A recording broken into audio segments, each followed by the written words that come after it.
Thank you very much. Please, let's take our seats. Thank you very much, PCS. Good morning, ladies and gentlemen, and welcome to this very important occasion, as I am delighted to preside over the launch of the fourth medium-term plan covering the period of 2023 to 2027, which marks the final five-year plan of the Kenya Vision 2030, launched in 2008. The Kenya Vision 2030 stands as our nation's ambitious long-term development blueprint designed to elevate Kenya into a newly industrialized middle-income country, ensuring a high quality of life for all citizens by the year 2030. This vision is grounded on economic, social, and political pillars fortified by key enablers identified to propel us towards our collective aspirations as a people. Since its inception, significant progress has been achieved in realizing the goals set forth by the Kenya Vision 2030 through the implementation of preceding medium-term plans that have come in subsequent phases.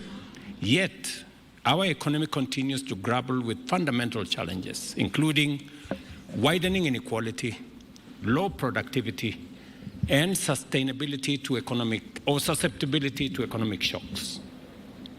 These challenges demand urgent and resolute interventions to regain lost ground and align ourselves with our aspirations. This is why, upon assuming office, our administration pledged to spearhead a radical economic turnaround, fostering inclusive growth and enhancing the livelihoods and welfare of all our citizens, particularly those at the bottom of the economic pyramid. These commitments are intricately detailed within the bottom-up economic transformation agenda. Consequently, it became imperative to ensure that the MTP4, together with the county integrated development plans, are aligned to the bottom-up economic transformation agenda objectives and priorities. Therefore, the fourth medium-term plan has translated the strategic objectives set out in our agenda into concrete programs and projects to be implemented in the plan period.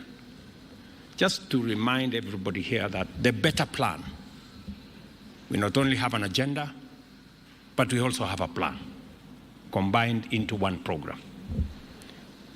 Calls for investments in 5 core strategic pillars: agriculture, healthcare, housing and settlement, micro, small, and medium enterprise economy, and the digital superhighway, including the creative economy.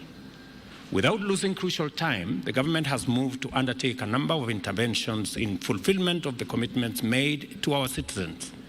And these include, broadly, strengthening the independence of the judiciary and enhancing efficiency within the justice system, increased budgetary allocation to all our justice arms, and granting financial autonomy, specifically the Inspector General of Police, to give him the levers to be able to adjudicate and operationalize operations by the police without any hindrance. We've also reverted the port operations, as I committed, of the standard gauge railway from Nairobi to Mombasa, and today Mombasa is the vibrant city that we always knew. But additionally, we're now going to work on modernizing the port of Mombasa, making it much more efficient, and looking at how private sector players can be brought on board so that we can achieve the kind of efficiencies that will make Mombasa a truly modern port city. We also are rolling out the Hustler Fund to provide access to affordable credit to individuals and MSFEs, and also eliminating the long-standing challenge of predatory lenders. Prioritizing the enhancement of Women Enterprise Fund progressively from Kenya shillings 4.5 billion and up to 13.5 billion in the medium term. We're also providing 5.5 million bags of fertilizer last year and additional this year as part of our program to improve agricultural yields. And we are doing this at an affordable price this year of 2,500 per 50 kilogram bag. I know the Minister for Agriculture and his team are working round the clock. We've had challenges with the war in Europe. We've had to divert ships bringing our fertilizer away from the Red Sea into other routes, round to South Africa, causing some delay. But I want to assure the farming community in the country that we are well on course on making sure that we will have sufficient planting fertilizer in the next couple of weeks. We've also digitized 15,000 government services to enhance service delivery and to ensure that Kenyans can access government services from the comfort of their phones in whatever place they may be. Also undertaking the construction already of 103,000 affordable housing units countrywide. And just yesterday or the day before, we signed into law the new framework that will guide the affordable housing program, our target being not just housing units, but decent living livelihoods for our people, and also enhancing employment opportunities and driving our construction industry to make sure that it informs the growth of our economy. Formulation and implementation of the new funding model for our tertiary education is also underway to address the needs of students, especially those from vulnerable backgrounds. The model has been used to provide financial support for first-year students joining tertiary institutions, both in 2023, and is the model that is informing what we are going to do this year. As we are all aware, we've recruited 56,000 primary and secondary school teachers to improve the national teacher-pupil ratio and enhance education outcomes. We've also operationalized the National Open University Concert Technopolis, and I'm proud to say that we have over 1,000 students already enrolled. As we're all aware, we've enacted the Social Health Insurance Act 2023, which establishes the Primary Healthcare Fund, Emergency and Chronic Illness Fund, and Social Health Insurance Fund to facilitate universal health coverage, as well as the rollout of primary healthcare networks and deployment of 100,000 community health promoters working in concert and together with our county governments. During the fourth medium-term plan, the government will boost production through a value chain approach targeting leather and leather products, textile and apparels, dairy, tea, rice, edible oils, blue economy, minerals, forestry, construction, and building materials, among others. Emphasis will be given to the promotion of agro-processing and the strengthening of extension services, provision of quality and affordable farm inputs, cooperative development and management, market access and logistics support, expansion of irrigation infrastructure, adoption of climate-smart agriculture, enhanced agricultural financing, and agricultural mechanization, research and development. The Ministry of Agriculture and all the other stakeholders are aware of the meetings we've had along to make this a reality, because it is our intention not just to mechanize, but to make sure that our agriculture is smart and our agriculture is focused on productivity. To create employment, focus will be given to investment in special economic zones, county aggregation and industrial parks, export of labor, digital jobs, and ensuring that we have diversification of export markets and market access of MSME goods and services. The government will also establish Jumuiya cross-border markets and strengthen cooperation with our traditional and new trade partners. We will scale up the Financial Inclusion Fund, commonly known as the Hustler Fund, with a view to actualizing its commitment to increase access to affordable credit for those at the bottom of the pyramid. And additionally, we will undertake reforms to create a favorable tax regime, deepen capital markets, improve the lending and investment environment, and attract investors to the Nairobi International Financial Center. To increase efficiency and enhance mobility, the plans entail substantial investments in infrastructure development, particularly transport connectivity. This will include the construction of an extra 6,000 kilometers of new roads, upgrading of 101,000 kilometers of existing roads, and the construction of 277 footbridges, amongst other pieces of infrastructure to enhance our mobility. And that program starts with the next budget cycle. Climate change continues to pose serious challenges to our socio-economic development, manifested through extreme climatic conditions and erratic weather patterns, which disrupt production and livelihoods and put lives at risk. The fourth medium-term plan prioritizes investments aimed at building resilience against these challenges, including the construction of water ponds, small dams, and water harvesting structures in arid and semi-arid areas, including the whole array of mega dams that are already in our plan. We've also launched a nationwide drive to grow 15 billion trees by 2032 through the Jaza Miti campaign. This initiative will complement other ongoing efforts to protect the country's water towers. In this plan, we will implement robust initiatives to promote sustainable waste management practices and enhance pollution control measures.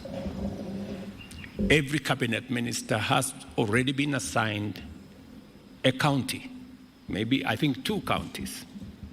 And we will be expecting clarity in what every cabinet secretary and their teams are doing on the tree planting exercise.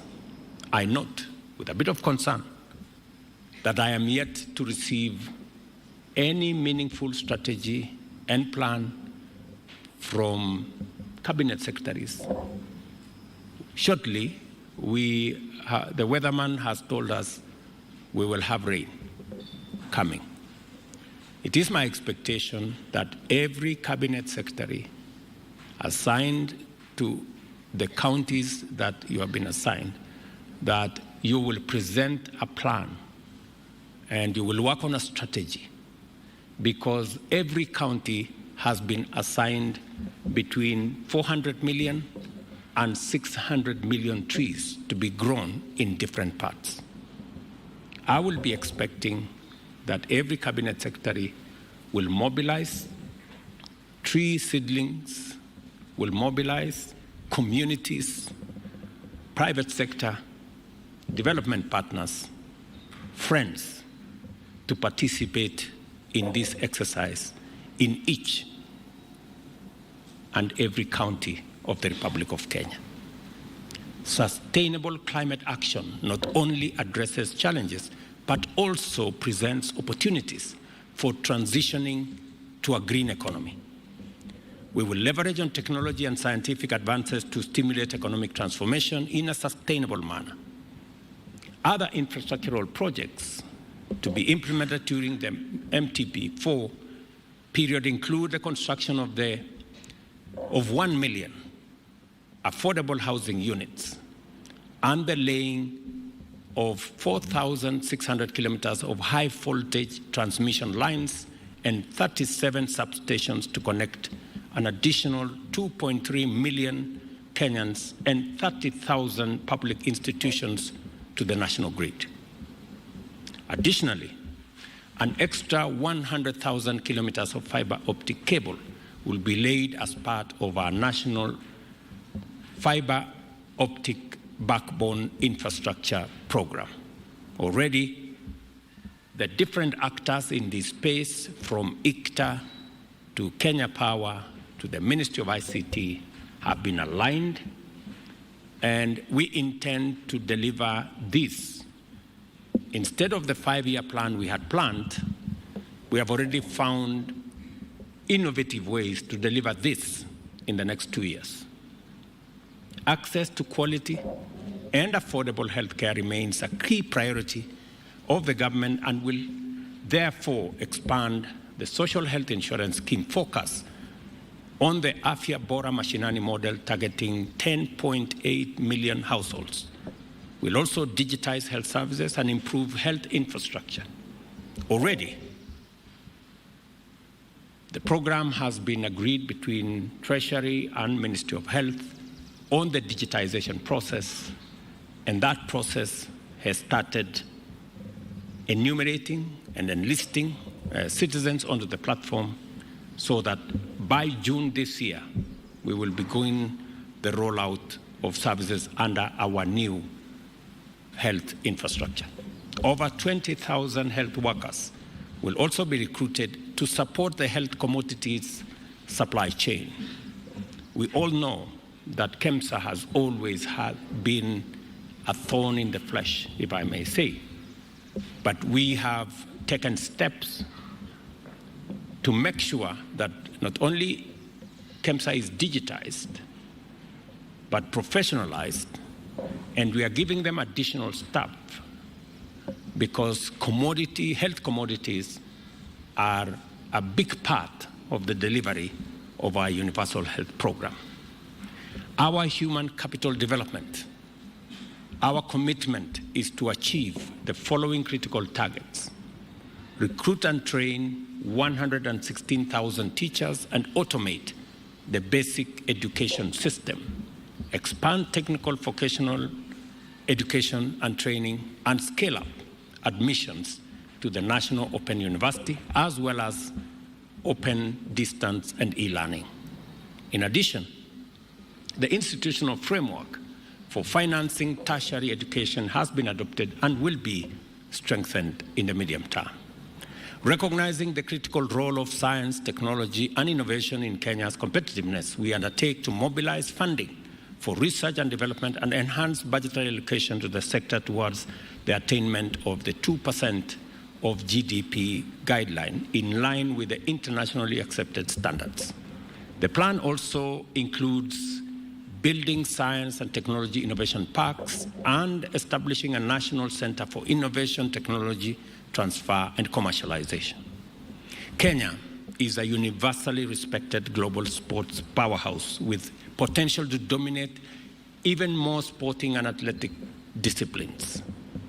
To support talent sports and arts, the government will continue to implement Talanta Hela as an initiative for monetizing talent and putting money in people's pockets. We will also expand sports and arts infrastructure and promote sports tourism to support international sporting events. On the creative economy, we are marketing Kenya as a film destination by establishing an incentives framework for the production of film and commercials, supporting production of local content, establishing a national creative economy council, promoting artists' rights, and providing technical capacity for the growth of the creative industry. With regard to affirmative action, the government will remodel and digitize the Youth Enterprise Fund, WESO Fund, Women Enterprise Fund, and the National Government Affirmative Action Fund to enhance financing for enterprises owned and run by youth, women, and persons with disability. The government will also revamp the cash transfer program to cushion the vulnerable in society. It is instructive to note And I want to commend the Ministry of Labor that this program that had many challenges now has been put on a digital platform, and beneficiaries of cash transfer now receive their cash transfer using M-Pesa, and they don't have to make long queues. They do not have to wait in banks. They can access their money in all outlets very close to their homes. Recognizing the need to revitalize our tourism sector, the MTV4 prioritized the promotion of meetings, incentives, conferences, and exhibitions, cultural festivals, food exhibitions, and the development and marketing of unique niche experiences. The Bomas of Kenya will be converted into a modern conference, hotel, and exhibitions facility, and the KICC will be engineered to achieve more than it currently is. Harnessing the potential of the blue economy is critical to our transformative growth agenda. During the MTP4 period, we will focus on establishing requisite infrastructure, enhancing skills and development, and ensuring maritime safety and security. I am seized of what Mvurya and team are doing in this space, and we are making tremendous progress on unlocking the potential in that sector. I hold the firm conviction that by upholding the rule of law and efficient justice systems, the government of Kenya will create a conducive environment for economic and social transformation. For this reason, we will enhance support for the justice, law, and order sector by recruiting additional policemen, prison officers, national government administrative officers, officers for the Office of the Attorney General, officers for the Office of the EACC, officers for the Office of the ODP, Office of the Director of Public Prosecutions, and making sure that we have all arms to deal with the challenge of corruption and impunity. I am very clear in my mind that we have what it takes to take Kenya to the next level. We have the requisite resources, if properly applied, if properly used with integrity, to move our country to the next level. What we witness every time, in some instances, corruption is budgeted into our budget cycle. People budget things that they know will not go to the people of Kenya. I will be spending time tomorrow with our treasury to make sure that with a tooth comb, we eliminate anything that will not go to benefit the people of Kenya in our budget. And that our budget is going to be an instrument for the delivery of our plan for the benefit of the people of Kenya and to provide inclusive growth. The tragedy that we have is that even those who go and challenge government policy in our courts, you cannot believe it, that after they have obtained stays and they have obtained injunctions against government policy, whether it is housing, whether it is our universal health coverage plan, they have the audacity, they have the temerity to come and look for government officials and tell them, if you talk to us nicely, we are going to remove the injunction. I mean, what level of impunity is that? And that is why it is our commitment that we need to enhance the Office of the Attorney General, Office of the Director of Public Prosecution, Office of the Ethics and Anti-Corruption Authority, and the DCI to make sure that we have the requisite capacities to protect the resources and the finances of the people of Kenya.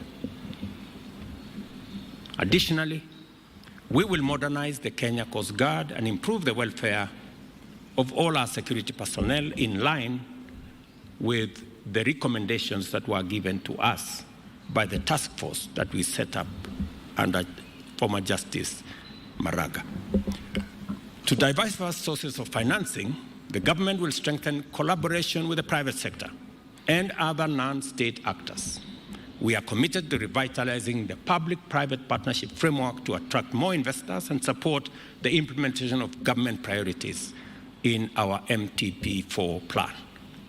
As we embark on the implementation of the fourth medium-term plan, we recognize the challenges posed by dynamic global environment, including the current and future geopolitical turbulence and regional conflicts with the potential to disrupt global supply chains, as I informed you earlier, and exert inflationary pressure on our economy.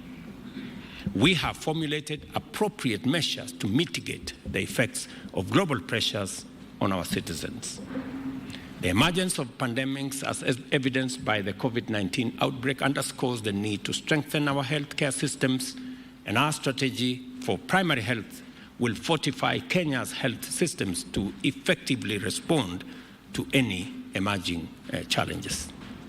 Kenya's development is intricately linked to the global economy, and we are therefore actively working to strengthen regional integration and international collaboration to facilitate the smooth movement of goods and services and deepen Kenya's foreign relations. I take this opportunity to recognize the critical role of our development partners, the private sector, and non-state actors, and invite them to work with us in implementing the commitments we have made to our citizens towards achieving robust economic growth and inclusive development. And I'm very happy to note that we have many development friends from representing different countries in our midst. And I want to recognize their input, their participation, their contribution, their solidarity in working with us towards changing the fortunes of Kenya and making sure that Kenya is positioned appropriately to work with others in fostering development for humanity globally.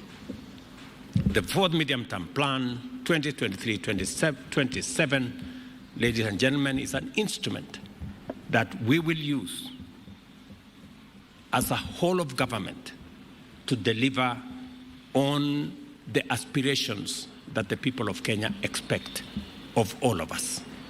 I want to urge every member of the executive, members of the legislature, friends in the judiciary, to work collaboratively, to work together, build synergy, to make sure that we deliver on this plan, knowing very well that all of us are serving the Kenyan people together.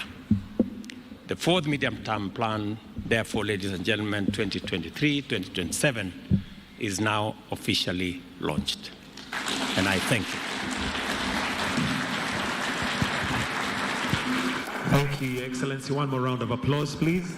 Allow me, Your Excellency, to invite you to press the buzzer to symbolize the official launch of the fourth medium-term plan. And allow me to also invite the CS and the Prime Cabinet Secretary to join His Excellency as he presses the buzzer to symbolize the launch of the fourth medium-term plan, MTP4, Bottom-up Economic Transformation Agenda for Inclusive Growth. So in 3, 2, 1.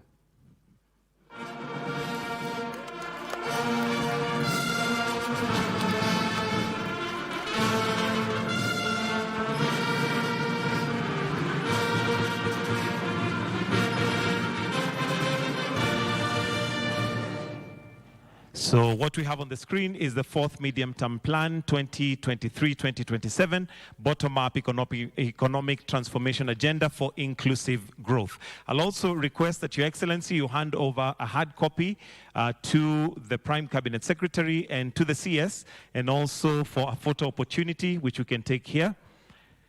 They'll receive it on behalf of the Cabinet.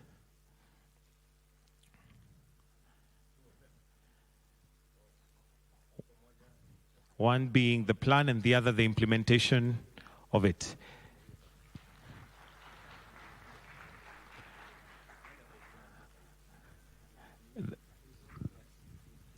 Allow me to welcome you, Your Excellency, for a photo opportunity, maybe just here with holding the book.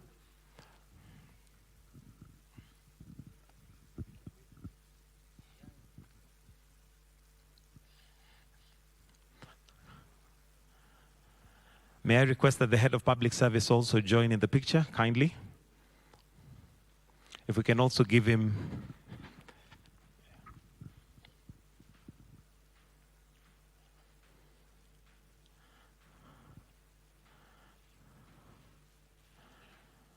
thank you. And one more item is there was a gift, Your Excellency, from the Treasury team to be handed over to you by the Cabinet Secretary, Treasury, Professor Njuguna. And a wonderful clap for that eagle flying high.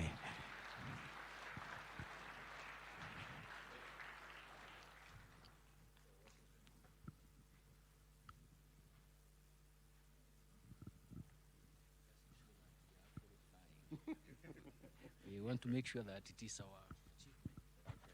He says it's to show that we're actually flying, taking off. Your Excellency, I'll request that you remain on stage for the national anthem, while I request the rest of us to be upstanding kindly as we now wind up